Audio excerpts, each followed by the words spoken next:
himself in knots for this game, man. He really is. Wilds is really twisting himself in knots, man. This is tough to watch. Don't take that, Wilds. Drawing a blank. We move on. NBA season right around the corner. Among the stories we're following, James Harden, the 32-year-old Nets superstar, ready to run it back with KD and Kyrie this season. But he does have a player option after this year. So where does he stand on a contract extension in Brooklyn? Well, Harden was asked about it yesterday. Take a listen. You seem focused, and I know you mentioned to the general media that you need to just be in the right mindset to sign a contract extension. What is that right mindset? I think the course of my career, I've never been a free agent before, so I've always just been, loyal and just signing, a contract extension and just being there. I just want to take my time with it. It's gonna be very, very difficult to leave here, or even to leave Kevin Durant and Kyrie Irving. But I think this season I just want to focus on winning a championship, and everything else will work itself out. Winning a championship, everything tends to work itself out. Facts. It is. That's facts. Winning it all makes everything feel better. Broussard, James Harden's comments on his future with the Nets are blank. Jenna, they are KD-esque. KD as in Kevin Durant-esque. Watching that interview, it did make me wonder, is this a Kevin Durant Golden State situation?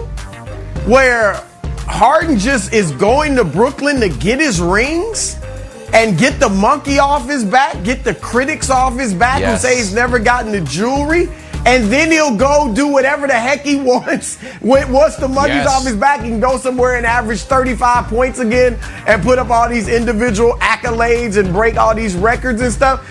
I mean, that's what that interview made me wonder. Now, it's possible Harden was saying, leaving KD and Kyrie would be hard, as in it's so hard I can't even imagine doing that, and he did tell the Yes Network, I don't see myself anywhere else, honestly. That's what he said. So ultimately, I feel like Harden's going to stay in Brooklyn, and I think this is about finances, all right? Because if he were to sign his contract extension, over the next 4 years, he would be paid about $208 million over 4 years. If he waits and signs after the season, it'll be 5 years, $270 million. So clearly there's a financial reason for him not to sign right now. And ultimately, barring some disaster this season, I do think he'll stay in Brooklyn because, Nick, where in the world is he going? Well, I don't know. I mean, bigger disaster than last season, because last season they couldn't make the conference finals. But I understand the defending champion Brooklyn Nets. The defending champion Brooklyn Nets, who actually were not one of the final four teams standing. But I get it. So here's the thing. If it was just money, he'd have said that. We have heard guys say, listen, I'm staying, but financially it makes no sense for me to sign early, so I'm going to wait. He did not say that. Also, another point of order here. He did not pick the Brooklyn Nets. They were on his short list, but he was fine with and prepared to be traded to Philly, if you remember. It's when he said Houston, it wasn't trade me to Brooklyn or nowhere or I'm not going anywhere. It was KD and Kyrie that picked the Nets. KD set up his business empire in New York City. Kyrie's from Jersey. Harden's an LA guy. And so there is a universe that exists that things go totally haywire with Kyrie, that the Nets once again disappoint as they did last year, and Harden's like, nah, not really for me. And all of a sudden in that universe, the big three in Brooklyn is Kevin Durant, Joe Harris, Nick Claxton. Now, I'm not predicting that, but that's not out of the realm of possibility. So my answer, Wilds, is this is ominous. No, I'm not hoping. I don't hope for anything like that, man. I'd love to see a Lakers-Nets NBA Finals the way the rest of the world would. Unfortunately, the Nets aren't better than Milwaukee, so they're not going to be able to get there. But I think this is ominous, Wilds, because this is not getting resolved until after the season. And if you guys are talking about if he wins a ring, maybe he leaves. I think it's maybe more the other way. If he doesn't win a ring and he's not scoring 35, then it's like, wait, the game's not as fun and I'm not winning. So, what's happening here? So I think it's ominous, Wilds. All right, so my answer was back-to-back question mark. Because I think if he does win a ring, he's more likely to leave Broussard. Because this would be a yeah, but ring.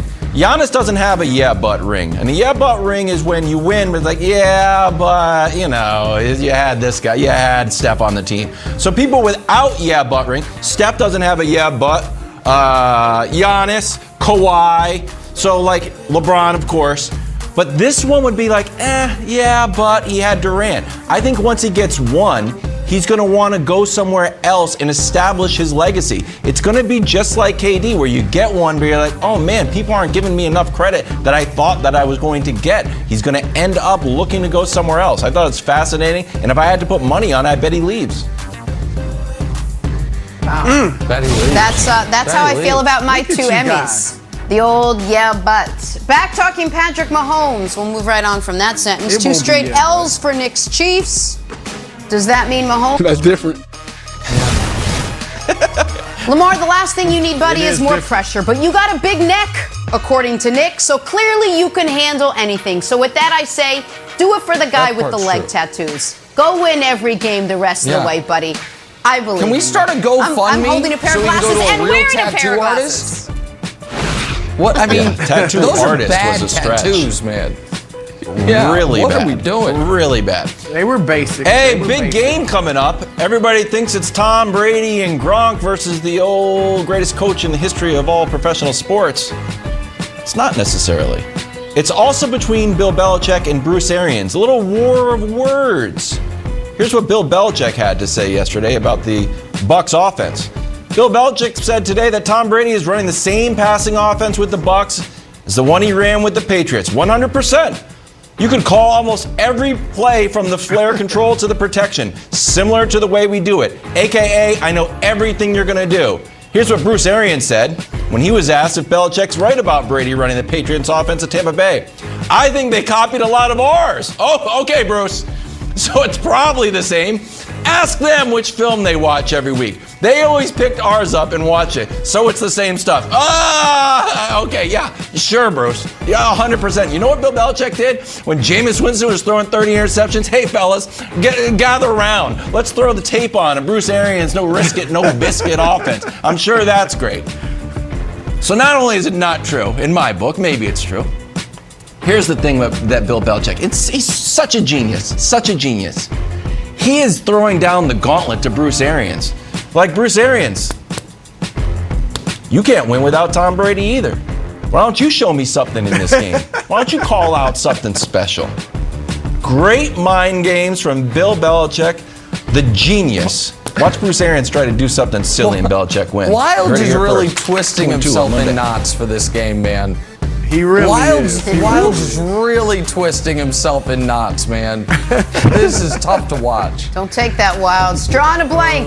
We move on. NBA season right around the corner. Among the stories we're following, James Harden.